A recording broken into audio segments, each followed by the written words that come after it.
Hello friend, welcome to my YouTube channel. My name is Aniket Misra and you are watching Jai Ho channel all over India YouTube channel. Friends, I hope आप अच्छे होंगे और जहाँ भी होंगे healthy और wealthy होंगे.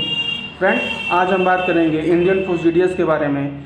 TRC 8 घंटा को लेकर क्या हुआ और डॉक्यूमेंट जिनका रुका हुआ है या ज्वाइनिंग लेटर जिनका रुका हुआ है या जिन बच्चों का रोज़गार मेला में से जो नियुक्ति पत्र मिला हुआ है उसका वो क्या करें, और जो रोज़गार मेला ऑनलाइन अटेंड किए हैं उनका जो नियुक्ति पत्र ज्वाइनिंग लेटर कब तक आएगा. तो आज का मेन टॉपिक ये है और साथ में बात करेंगे कि DA कब आएगा, जो 4% DA ऑर्डर हो चुका है वो कब मिलेगा, और साथ में आज की टॉपिक में इंक्लूड हम ये भी बात करेंगे कि जो जनवरी में वैकेंसी निकलने वाली है तो कितनी आने वाली है और कब तक आ जाएगी जनवरी में, या कुछ इशूज आएंगे, या इस बार जो GDS का एग्ज़ाम होने GDS की जो वैकेंसी आने वाली है इस बार क्या उसमें एग्ज़ाम होने वाला है कि या 12th पे बेस पे होने वाली है, और 5 दिसंबर के बाद जो स्ट्राइक चलने वाला है उसमें क्या होगा. तो ये ढेर सारा टॉपिक है, आज सारा बात क्लियर करेंगे. और वीडियो स्टार्ट करने से पहले मैं आप सभी से रिक्वेस्ट करता हूं कि मेरे वीडियो को लाइक करिए, सब्सक्राइब करिए, शेयर करिए और अधिक से अधिक व्यू करिए. तो आइए शुरू करते हैं. तो सबसे पहले हम बात करते हैं आज के DA के बारे में. जी हाँ, जो DA 46% DA आपका हुआ है वो ऑर्डर हो चुका है. जैसे बोनस ऑर्डर हुआ था तो आपका बोनस 2-3 दिन पहले सबका आ गया है, और जो DA था 46% तो वो आपका अगले महीने में ऐड होकर आएगा. सैलरी में आपके ऐड होकर 46% 4 महीने का आएगा. जुलाई से लेकर और अक्टूबर तक का ऐड होकर आपका 4 मंथ का DA जो है वो एरियर के रूप में आएगा नेक्स्ट मंथ के सैलरी में. तो आप लोग परेशान मत होइए. और जहाँ तक बात है कि जिनका सेकेंड DB और फर्स्ट DB हो चुका है, जिनका फर्स्ट DB सेकेंड DB हो गया है और ट्रेनिंग लेटर रुका हुआ है, तो परेशान ना हो. मैं बहुत बार बात ये बोल चुका हूँ कि आप लोग के परेशान होने से कुछ नहीं होगा. आपका ट्रेनिंग लेटर रुका हुआ है और ट्रेनिंग लेटर अगर जो लोग रोज़गार मेला मिस कर दिए हैं, तो वो एक बार अपने ओवरसियर या अपने हेड ऑफिस पर जाके बात कर लें कि सर मैंने रोज़गार मेला मिस कर दिया है. क्योंकि अगर आपने रोज़गार मेला अटेंड नहीं किया है तो आपको नियुक्ति पत्र नहीं मिलेगी. अब फिर आपको नियुक्ति पत्र पोस्ट ऑफिस द्वारा भेजा जाएगा और आपको पता है कि उसमें आपका बहुत ज़्यादा टाइम लगेगा ही लगेगा. अगर आपने रोज़गार मेला अटेंड किया है जाकर तो आपके हाथ में नियुक्ति पत्र होगा, और ये जो लोग गए हैं उनको ये बात पता होगी. जो लोग रोज़गार मेला अटेंड किए हैं उनको ये बात पता होगी. उनको रोज़गार मेला का फॉर्मेट के अंदर एक ज्वाइनिंग लेटर मिला होगा और वो अपने हेड ऑफिस पर ले आना रहता है और वहाँ हमारा अगले दिन ही ज्वाइनिंग हो जाती है. तो जो लोग ऑनलाइन अटेंड किए हैं तो उनका रोज़गार मेला से भेजा जाता है. ऑनलाइन में ज्वाइनिंग लेटर आता है तो उसमें भी टाइम लग सकता है. लेकिन आप लोग जो लोग ऑनलाइन अटेंड किए हैं या जो लोग रोज़गार मेला अटेंड ही नहीं किए हैं वो एक बार अपने ऑफिस पे जाके अपने ओवरसियर और SDIs के संपर्क करें, क्योंकि आपका ज्वाइनिंग इन्हीं के हाथों से होगा और कोई ज्वाइनिंग नहीं कराएगा. जो डॉक्यूमेंट वेरिफिकेशन होता है वो CI करते हैं, कंप्लेन इंचार्ज, और जो आपका ज्वाइनिंग होता है वो SDI और ओवरसियर मिलकर कराते हैं. SDI ज्वाइनिंग कराते हैं और ओवरसियर आपका जो है वो आपको चार्ज रिपोर्ट देते हैं कि आप इस दिन से अपना चार्ज ले लिए हैं और आप इस डेट से अपना काम आपने शुरू कर दिया है. तो आप लोग अपने SSP ऑफिस पे SDI और ओवरसियर इन दोनों लोग से संपर्क बनाए रखिए. नंबर ले लीजिए, ये लोग हेल्पफुल होते हैं और आपका ज्वाइनिंग जल्दी से जल्दी करा देंगे. और दूसरी बात की कमेंट आया था कि निवास से रिलेटेड, तो अगर निवास आपको पता है 3 साल का होता है निवास, उसकी वैलिडिटी जो होती है वो 3 साल की होती है. तो अगर आपकी वैलिडिटी ख़त्म हो गई है तो आप अगर वो पुराना निवास लेकर जाएंगे तो आप फर्स्ट DB में रिजेक्ट हो जाएंगे, फिर आपका फर्स्ट DB नहीं हो पाएगा. 100% मैं बोल रहा हूँ. तो आप अपना निवास पहले ये देख लीजिए कि वैलिडिटी इसका सही है या एक्सपायर हो गया है. अगर एक्सपायर हो गया है तो आप लोग जल्दी से जल्दी बनवा लीजिए. और अपना डीवी करा लीजिएगा, क्योंकि कुछ भी फालतू ऐसे मतलब एक्सपायरी डेट वाला कुछ भी डीवी मत लेके जाइएगा आप लोग। अगर आपके पास मेडिकल नहीं बन पा रहा है तो आप मेडिकल सेकेंड डीवी में भी दे सकते हैं। अगर सेकेंड डीवी में भी नहीं बन पा रहा है तो आप वहाँ पे बात करके सेकेंड डीवी के बाद अगर अटेस्टेशन फॉर्म मिलता है आपको तो आप उसके साथ सबमिट कर सकते हैं, इसमें कोई बड़ी दिक्कत नहीं है। तीसरी बात कि अटेस्टेशन फॉर्म सबको नहीं मिल पा रहा है, तो बहुत सारा कमेंट आ रहा है कि आप तो बोल रहे थे कि मिलेगा लेकिन हम लोग को नहीं मिला। तो ये डिपेंड करता है कि वहाँ के जो जहाँ आप डीवी कराने जा रहे हैं वहाँ के जो एम्प्लॉई या सर लोग हैं वो किस मेथड से करा रहे हैं आपका।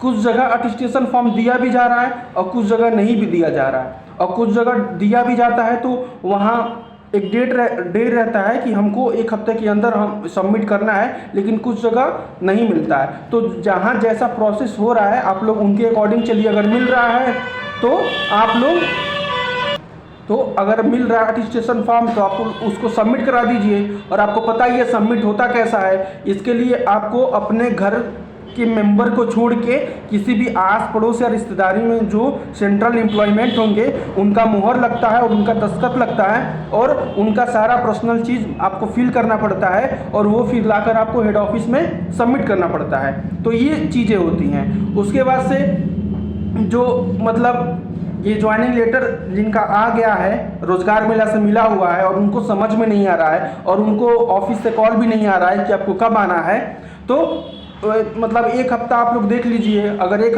हफ्ते के बाद रोजगार मेला से ज्वाइनिंग लेटर मिल चुका है और कॉल भी नहीं आ रहा है तो आप खुद ही अपने हेड ऑफिस चले जाइए और वहाँ से बोल के आप लोग अपनी ज्वाइनिंग करा लीजिए। क्योंकि हर बार आप सबको कॉल नहीं जाएगा, हर बार किसी को कॉल चला जाता है लेकिन सबको कॉल नहीं जा पाता है। इसका कारण ये है कि बहुत सारे लड़के ऐसे हैं कि मतलब कुछ पता नहीं रहता है ओवरसीयर एसडीआई को कि किनके पास गया है किनके पास नहीं गया है। तो अगर डिले हो रहा है तो आप खुद जाकर अपना हेड ऑफिस को ज्वाइनिंग करा सकते हैं और ये आपका पूरा हक बनता है, क्योंकि आप ही के आपके हाथ में ये जॉब है कि आप कितना जल्दी लेते हैं या कितना टाइम लगाने के बाद ये जॉब को आप लेते हैं। और उसके बाद जो ये जनवरी में आपकी वैकेंसी आ रही है तो अकॉर्डिंग टू रूल तो जनवरी में फर्स्ट शेड्यूल आना चाहिए इसका, और जनवरी में 100% में 90% तो कंफर्म है कि आपका जो शेड्यूल फर्स्ट की जो वैकेंसी है जनवरी में वो लगभग 30,000 प्लस आने वाली है।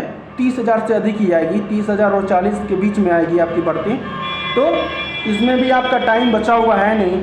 अगर जो लड़के या जो स्टूडेंट इस जॉब को करना चाहते हैं तो आप लोग अपना डीवी और डॉक्यूमेंट सारा तैयार रखिएगा, क्योंकि जॉब के फॉर्म भरने के 1 या 1.5 महीने बाद इसका रिजल्ट आना शुरू हो जाता है और आप लोग का डीवी और मेरिट लिस्ट भी आना शुरू हो जाता है।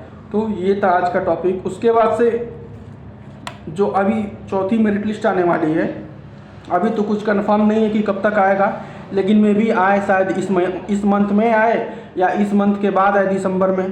तो ये जितना प्रोसेस चल रहा है ये सारा प्रोसेस स्लो चलेगा। जिनका फर्स्ट डीवी हो गया है, सेकेंड डीवी टाइम पे नहीं हो रहा है, तो इसका मेन कारण ये कि बहुत सारे बच्चे पहले के पेंडिंग में बचे हुए हैं और जो मेरिट लिस्ट आती है फिर वो सारे उतने बच्चे हो जाते हैं, और जो पहले के बच्चे हैं जो 3rd या 2nd लिस्ट के बच्चे हैं उनका ज्वाइनिंग रुक जाता है। तो क्योंकि ये कारण ये है कि प्रोसेस भी स्लो चल रहा है और मतलब हाइक इतना ज़्यादा हो रहा है, हर 6 महीने में एक बार भर्ती पोस्ट ऑफिस की आ जा रही है और प्रोसेस स्लो चल रहा है। तो इसलिए आप सबका यही कारण है, क्योंकि प्रोसेस स्लो चल रहा है। बट आज नहीं तो कल आपका होगा ही, भले वो 10 दिन लगे, 20 दिन लगे, 1 महीना लगे या 2 महीना लगे, बट आपका ज्वाइनिंग होगा ही। सारा डीवी अपना क्लियर रखिए। जो फर्स्ट डीवी में, सेकेंड डीवी में जो लेटर मिलता है आपको, उसको आपको संभाल कर रखना पड़ेगा। अगर आप रोज़गार मेला अटेंड किए हैं तो वहाँ से आपको ज्वाइनिंग अपने पास रखना पड़ेगा संभाल कर। ये सब डॉक्यूमेंट जो हैं वो गुम नहीं होना चाहिए। एक कमेंट ऐसा आया था कि मतलब जिस फर्स्ट लिस्ट में एक बंदे का एक बीओ पे हो गया, फिर सेकेंड डिवी में दूसरे बंदे का उसी बीओ पे हो गया, तो इस बंदे का ज्वाइनिंग लेटर रुक गया है। लेकिन अगर आप अपने ऑफिस पे जाकर अपने एसएसपी से बात करेंगे तो सिलेक्शन आप ही का होगा, क्योंकि फॉर्म और लिस्ट में नाम पहले आप ही का आया था, तो आप ही का होगा। और अपने आप एसएसपी से बात करिएगा। और जो ये सब दिक्कतें मतलब नॉर्मल सी हो गई हैं, इसमें आपको परेशान होने की ज़रूरत नहीं है। अगर आप परेशान होंगे तो फिर डिमोटिवेट हो जाएंगे, नेगेटिव थॉट आपके अंदर आएंगे, फिर आपका कहीं ना कहीं वो मन विचलित होगा और इस जॉब को शायद आप नहीं पा पाएंगे। इस जॉब में सबसे बड़ी चीज़ है धैर्य। धैर्य रखिए और कंफर्म है कि जिनका जिनका सिलेक्शन हुआ है उनको ये जॉब मिलेगा। और जो नई भर्ती आने वाली है उसके लिए आप लोग तैयार रहिएगा। और साथ ही जो 4th मेरिट लिस्ट आने वाली है उसमें आप लोग अपना अगर जिनका सिलेक्शन होता है, इस बार शायद कट ऑफ 96 या 95 पर जाएगा। उम्मीद है इस बार कि 96-95% पर कट ऑफ जाएगा जनरल का। तो इस शायद हो सके कि जिन बच्चों का 10 CGPA है उनका चांस इस बार 3rd मेरिट लिस्ट से आना शुरू हो जाता है। और आई होप कि ये वीडियो आपको सही लगा होगा। जो भी कन्फ्यूजन हो आपको रिलेटेड कोई भी टॉपिक पे, तो प्लीज़ आप लोग कमेंट करिएगा, मैं रिप्लाई भी देता हूँ। और अब नेक्स्ट वीडियो में उस टॉपिक पर भी बात करता हूँ। और साथ में ही जो नई भर्ती आ रही है या जो पुरानी भर्ती आ रही है, सारा डिटेल बात करेंगे। और आने वाले कुछ समय में मैं सारा गवर्नमेंट जॉब के बारे में डिटेल दूंगा। ये पोस्ट ऑफिस का तो चलेगा ही, साथ में सारा गवर्नमेंट और जितने भी मतलब सरकारी नौकरियाँ जितनी आएंगी, सारा डिटेल इस यूट्यूब चैनल के माध्यम से दिया जाएगा।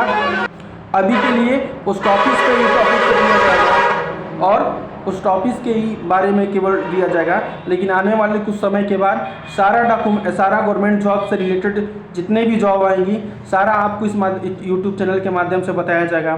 सारा बताया जाएगा कैसे क्या होगा, क्या प्रोसेस है, कितना क्या आयु है, सब चीज़ बताया जाएगा A to Z। तो अभी के लिए मैं वीडियो समाप्त करता हूँ। मैं अनिकेत मिश्रा आप सबसे विदा लेता हूँ। बहुत बहुत धन्यवाद।